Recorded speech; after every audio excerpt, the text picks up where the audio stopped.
MPD media kayo. Kakampi niyo ba yung media? Hindi na. Ay, ang taga-ABS-CBN po ako. Pasensya na. Tulong lang ako dito. Taga-DCRJ po. Oo, DCRJ. Dati you are. Walang attorney Claire Castro po. Walang warrant, sir. Kinaladkad sa SM Mall. Walang warrant, walang ginagawa, walang complaint, walang ginagawang krimen sa SM Mall, San Lazaro. Para kalad ka rin. Walang complaint pinapakita. Opo. Sa Attorney Claire, you are the lawyer. Counsel po ni Jackson. Nagulat po kami. Walang warrant. May text po sa amin yung babae na magkikita sila sa mall para pag-usapan ang bata. Tapos papahuli. Bakit sila agad nando doon? Frame up? Opo. Frame up ba to? Ba't kayo lahat nando doon? Walang tao dito nung pumunta kami. Dahil nandun nga po kami sa follow-up operation. Follow up? Anong Yung complaint ko, ma'am, hiningi mo, sabi mo sa akin, confidential. Walang complaint. Paano follow up? Confidential, ma'am, kailangan malaman ko rin yung reklamo sa akin, ma'am. Ano dyan? Anong case number? Ipapile pangalan yung kaso. Nabigyan nyo, ma'am. Ipapile pa lang ang kaso. Iniimbestigahan pa lang yung kaso. Ipapile pa lang ang kaso para hulihan. Walang warrant of arrest. Sandali lang. Walang warrant of arrest. Sir, walang warrant of arrest to. Ma'am, ma'am. Sir, walang complaint. Sandali lang po, ma'am. Walang complaint. Pakita nyo muna sa akin. Kung pagtanggol sa kliyente ay kasalanan, kulong mo ko.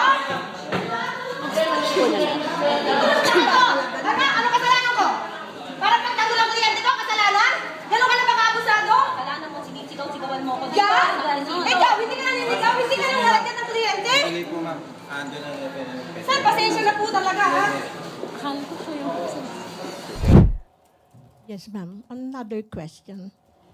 Alam natin, ma'am, na maraming fake news.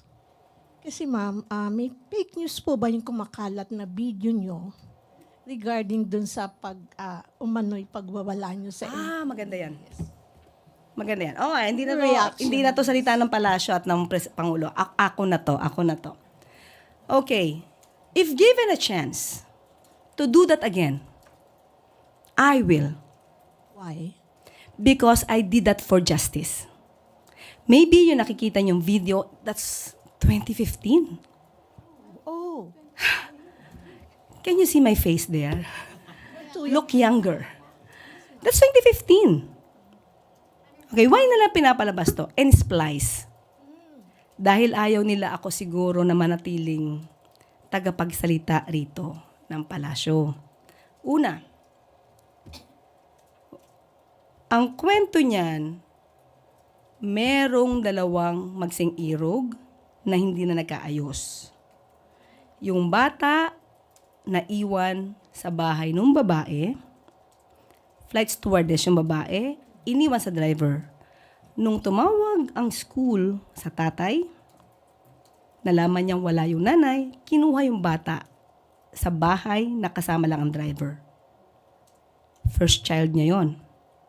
Now, nung dumating yung nanay, nagalit dahil hindi sila okay nung tatay. Now, kausap ko yung babae. Kausap ko yung babae. Ang sabi, makikipagkita sa kliyente kong lalaki dahil pina-psychologist nag-undergo ng psychological evaluation, child psychological evaluation yung bata. Makikita sila, ipopromote ko na po, sa SM San Lazaro. Umiinom ng kape. Ulitin ko ulit kung saan, Starbucks. Magkikita sila nung lalaki, pumayag ako para magkaayos. Okay? After that, bigla na lang, I just came from a hearing, the Ramjen case in Parañaque. So, ayoko na sana pumunta sa police station. But my husband said, let's go. So, pumunta ako, wala pa sila, nagpa-medical yata. So, I told to the relatives, ito pa, cool lang ha, cool.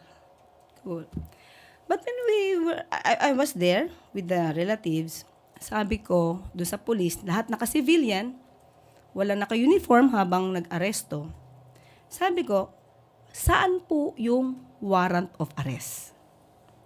Ano pong complaint? Hindi ako pinapansin. I introduced myself as a lawyer hanggang sa umabot kami sa women's desk. Okay? Tapos noon, tinuro sa akin ng kliyente ko kung sino yung lalaking humatak sa kanya. So I was asking for his name. Tinalikuran ako. Okay? So ngayon, sabi ko dun sa isang babaeng sa isang babaeng pulis, okay, ano ang complaint? I deserve to know that. I was the counsel. Walang complaint, walang warrant of arrest. And my client was not doing any crime. You know, guys, what are the reasons or causes for a warrantless arrest? You know that there should be at least the guy or the accused or the suspect should have been committing a crime. Or there is a reasonable belief that he had committed a crime. But none. He was just drinking coffee. And there was a text from the guy that she was amenable to be intimate, only intimacy. So how could there be violation against women and children? So when I was there, I talked to the colonel. I forgot the name of the colonel, parang bossing nila. Sir, wala tong warrant of arrest. Walang complaint. Walang... And then, after that, it was not the problem with Inquirer.net at the time. Sino Inquirer dito? Hindi ko alam kung sino yun nakalimutan ko yung parang... Hindi niya lahat kinuha yung kwento. She did not even ask me. Nag-viral lang, kinuha niya agad nung ako na ay huhulihin. But before that, I talked to the officers.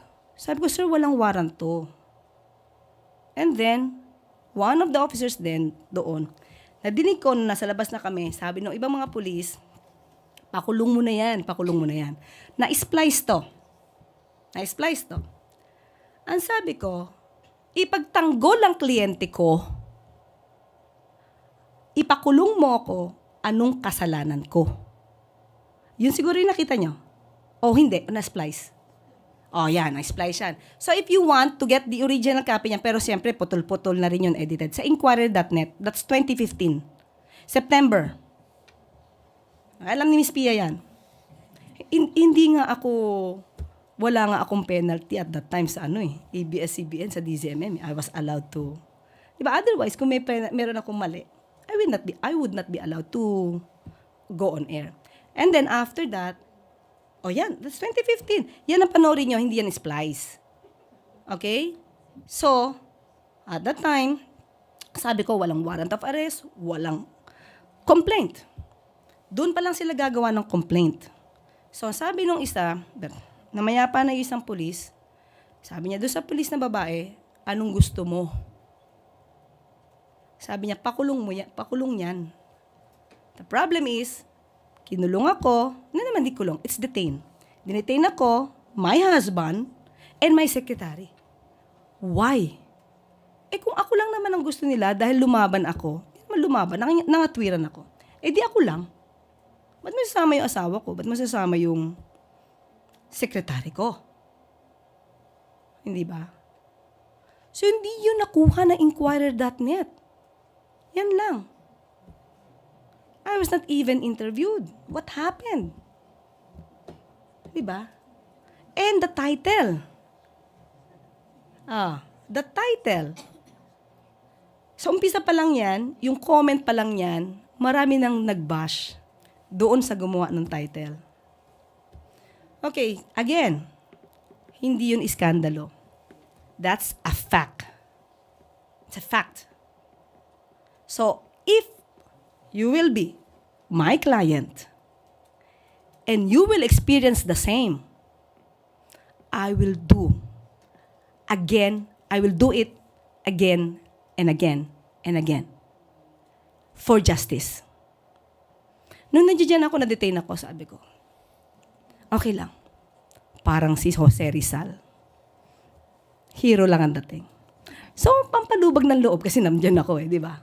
Yan lang po, yan lang. So, wag po kayo maniwala doon sa mga na-splice na video. Kasi yan, that's the truth. Okay? Ma'am? Yes, ma'am. Yes. Another one. Parang ang haba ng kwento ko doon Ma'am, yung regarding dito, napapaulat na di umano'y kapatid mo si Franz Castro. And then, is this a fake news? Meron